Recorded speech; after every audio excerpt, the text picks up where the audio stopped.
Hello students, class 12th आप political science, आपके class 12th political science का ये लास्ट चैप्टर है। Recent development in Indian politics. Indian politics में भारत की जो सियासत है उसमें किस तरह के चेंजेस, किस तरह के डेवलपमेंट हुए। स्टार्टिंग के 5 डेवलपमेंट्स हम लास्ट वीडियो में डिस्कस कर चुके हैं और in this particular video I am going to discuss the 4 development in Indian politics.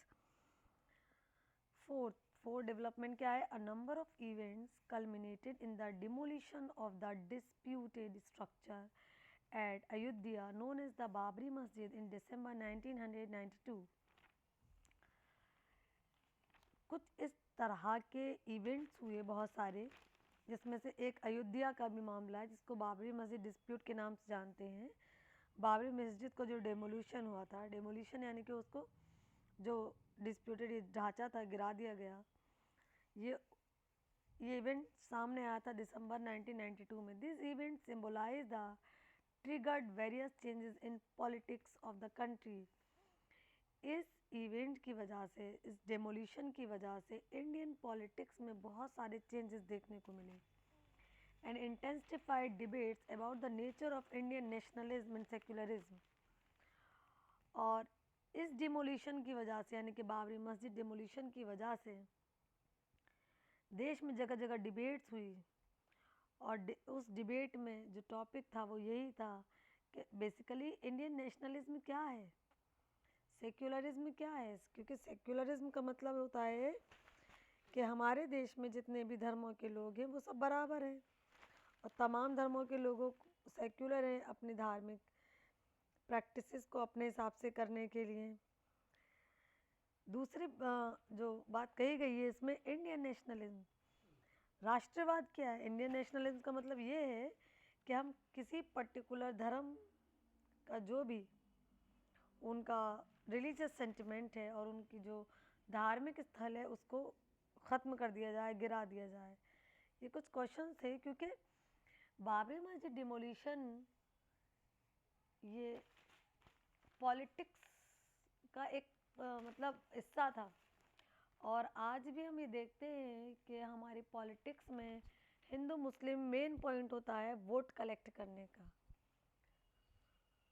तो एक धर्म के लोगों को एक तरफ करना, उनका वोट हासिल करना, ये जो डेमोलिशन ऑफ बाबरी मस्जिद हुआ था ये बेसिकली इसी वजह से हुआ था। फिर खैर बाद में कोर्ट का इसमें इन्वॉल्वमेंट हुआ और कोर्ट का फैसला आया भी कुछ सालों पहले, ये एक अलग चीज़ है। लेकिन बाबरी मस्जिद का डिमोलिशन जो था वो कुल मिला के जो पॉलिटिकल लीडर्स हैं उन्होंने अपने बेनिफिट के लिए एक पर्टिकुलर रिलीजन के कंप्लीट वोट हासिल करने के लिए ये सब कुछ किया। These developments are associated with the rise of BJP and politics of Hindutva. और ये जो चीज़ है इसको जोड़ते हैं बीजेपी, भारतीय जनता पार्टी, और पॉलिटिक्स ऑफ हिंदुत्व। हिंदुत्व की पॉलिटिक्स समझते हो ना, कि देश को, भारत को क्या बनाना है? हिंदू राष्ट्र। जबकि इंडियन कॉन्स्टिट्यूशन बात करता है सेक्युलरिज्म की, और सेक्युलरिज्म मैंने अभी आपको बताया कि all religion should be treated equally, तमाम धर्म बराबर हैं, कॉन्स्टिट्यूशन कहता है। लेकिन जब हम पॉलिटिक्स ऑफ हिंदुत्व की बात करते हैं, इसका मतलब है हिंदुत्व मतलब यानी कि देश को एक हिंदू राष्ट्र बनाना। और इसी वजह से जो डेमोलिशन ऑफ बाबरी मस्जिद है वो इसी वजह से दिसंबर 1992 में दरपेश आया। और आज भी, आज खैर वहाँ पर कोर्ट के फैसले के बाद राम मंदिर बन चुका है अयोध्या में। जब सुप्रीम कोर्ट का फैसला आया और उसके बाद में जो भी सुप्रीम कोर्ट का डिसीजन था, क्योंकि सुप्रीम कोर्ट से बड़ा कोई नहीं है, सब ने सुप्रीम कोर्ट के उस जजमेंट को वेलकम किया और आज वहाँ पर राम मंदिर बन के तैयार हो चुका है। लेकिन आप भी जानते हैं इस बात को और मैं भी बखूबी जानती हूँ कि सालों तक इलेक्शन जीतने के लिए और जीतने के लिए पॉलिटिकल पार्टीज़ बाबरी मस्जिद का मुद्दा उठाती आएंगे और इस बार डिमोलिशन ऑफ बाबरी मस्जिद के नाम पर वोट हासिल करती जाएंगे एक पर्टिकुलर रिलीजन के। The last development, final development क्या था? Assassination of Rajiv Gandhi in May 1991 led to a change in leadership of the Congress party. He was assassinated by Sri Lankan Tamil linked to the LTTE when he was on an election campaign tour in Tamil Nadu। एक क्या था, राजीव मई 1991 में राजीव गांधी का जब assassination हुआ तो Congress party में एक बदलाव देखने को मिला।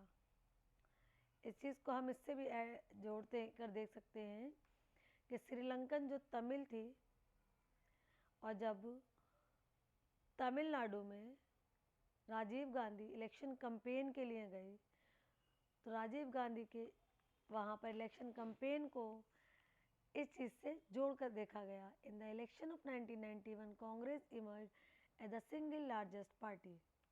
और 1991 में ये जो कांग्रेस पार्टी है वो एक सबसे बड़ी पार्टी बनकर उभर कर सामने आई। Following Rajiv Gandhi death the party choose Narasimha Rao as the prime minister. लेकिन राजीव गांधी की डेथ के बाद पार्टी ने अपना प्राइम मिनिस्टर किसको चुना? राजीव गांधी को। देखो जाहिर सी बात है, जब एक पॉलिटिकल लीडर का और जो एक अच्छा कद्दावर नेता हो उसकी डेथ हो जाती है, मर्डर हो जाता है, और उसकी जो भी पोस्ट है वो वैकेंट हो जाती है,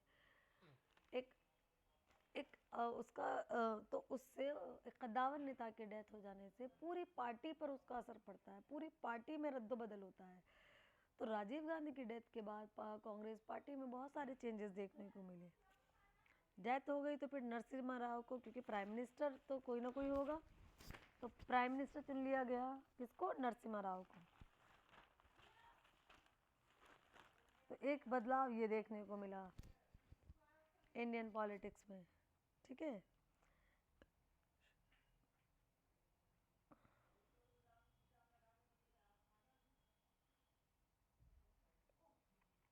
एरा ऑफ कॉलिशन। कॉलिशन किसे कहते हैं? सबसे पहले उठते है सवाल ये, कॉलिशन का मतलब होता है गठबंधन। Era of coalition.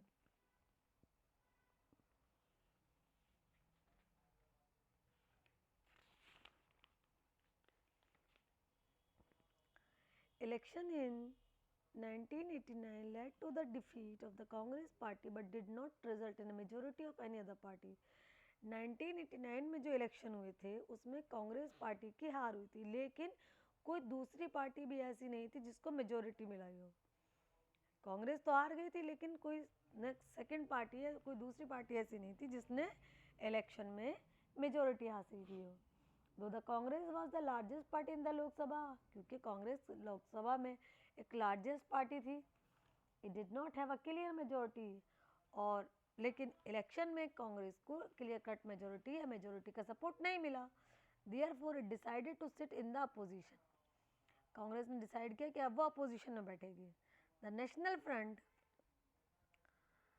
Which itself was an alliance of Janata Dal and some other regional party. लेकिन जो नेशनल फ्रंट थी जिसमें जनता दल और कुछ दूसरी रीजनल पार्टीज थी, received support from two diametrically opposite political group. इन्हें एक दो और अपोजिट ग्रुप थे, पॉलिटिकल ग्रुप थे, उनका सपोर्ट मिला। The BJP and the left front, वो दो पॉलिटिकल ग्रुप कौन कौन से थे? एक बीजेपी थी और दूसरा left front. On this basis the National Front form a coalition government। तो क्योंकि बीजेपी और लेफ्ट फ्रंट ने किसको सपोर्ट किया? नेशनल फ्रंट को। और इस तरह से नेशनल फ्रंट ने बीजेपी और लेफ्ट फ्रंट की मदद से क्या बनाई? कोalition गवर्नमेंट बना। BJP and the left front did not join this government. लेकिन सपोर्ट तो किया था बीजेपी और लेफ्ट फ्रंट ने, बट बीजेपी और लेफ्ट फ्रंट ने इस गवर्नमेंट को ज्वाइन नहीं किया। Decline of Congress. कांग्रेस का कैसे खात्मा हुआ, कैसे कांग्रेस पार्टी का मतलब अपने खात्मे की तरफ वो बढ़ने लगी। The defeat of Congress party marked the end of Congress dominance over the Indian party system. Congress party की हार इस बात की निशानदेही कर रही थी क्या इंडियन पॉलिटिकल सिस्टम से या इंडियन पार्टी सिस्टम से कांग्रेस पार्टी का जो डोमिनेंस है, यानी कि कांग्रेस पार्टी जो हर जगह हावी रहती है, ये चीज़ खत्म हो जाएगी। उसकी हार इस बात की गवाही थी। Do you remember the discussion in this chapter 5 about the restoration of the Congress system way back in the last late 16? अभी हमने इंडियन पॉलिटिक्स में किस किस तरह के डेवलपमेंट हुए वही सब डिस्कस किया था लास्ट वीडियो में, और अभी स्टार्टिंग में जब ये वीडियो मैंने स्टार्ट की थी। Way back in the late 60s the dominance of the Congress party was challenge. अब कांग्रेस पार्टी के डोमिनेंस को चैलेंज किया जाने लगा, but the Congress under the leadership of Indira Gandhi manage to reestablish its predominant position politics. लेकिन इंदिरा गांधी की लीडरशिप में कांग्रेस पार्टी ने फिर से अपने आप को, फिर से अपना डोमिनेंट जो कैरेक्टर था वो रीस्टैब्लिश किया इंडियन पॉलिटिक्स में। 90s से yet another challenge to the predominant position of the Congress. 90s में फिर कांग्रेस पार्टी के सामने अपने डोमिनेशन को लेकर फिर बहुत सारे प्रॉब्लम्स और चैलेंजेस कांग्रेस पार्टी को फेस करने पड़े। It did not however mean the emergence of any other single party to fill in its place. It did not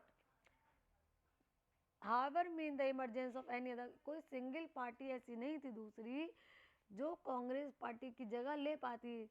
और कांग्रेस पार्टी यानी कि पार्टीज तो बहुत सारी थी पॉलिटिकल पार्टीज, लेकिन कांग्रेस पार्टी की जगह लेना थोड़ा मुश्किल हो रहा था इसलिए। और कांग्रेस पार्टी अपने डोमिनेशन को लेकर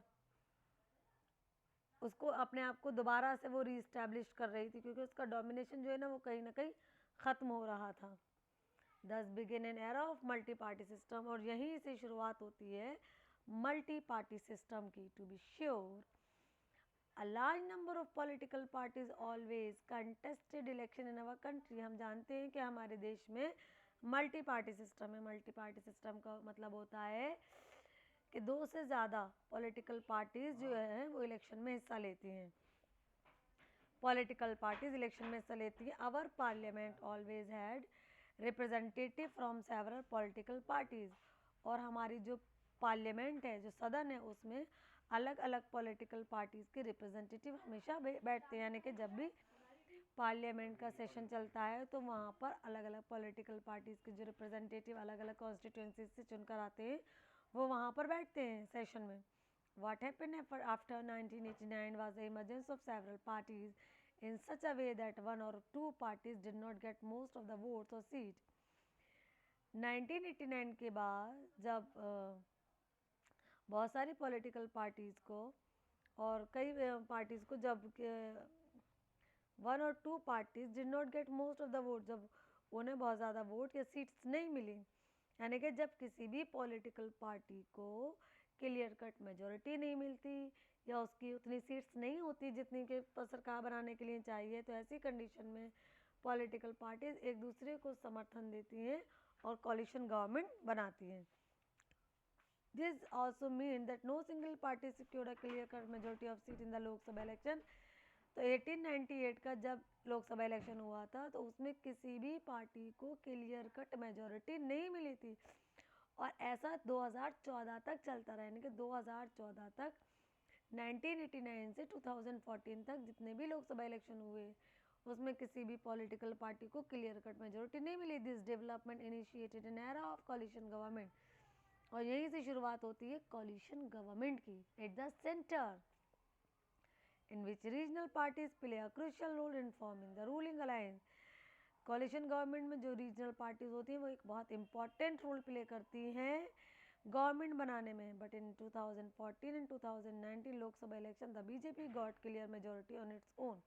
लेकिन जब 2014 और 2019 का लोकसभा इलेक्शन हुआ तो इस इलेक्शन में बीजेपी को क्लियर कट मेजॉरिटी मिली और बीजेपी फुल बहुमत से लोकसभा का में अपने सीट्स लेकर पहुंची और उसने मतलब अपने ही दम पर सरकार बनाई बिना किसी दूसरी पॉलिटिकल पार्टी के समर्थन के।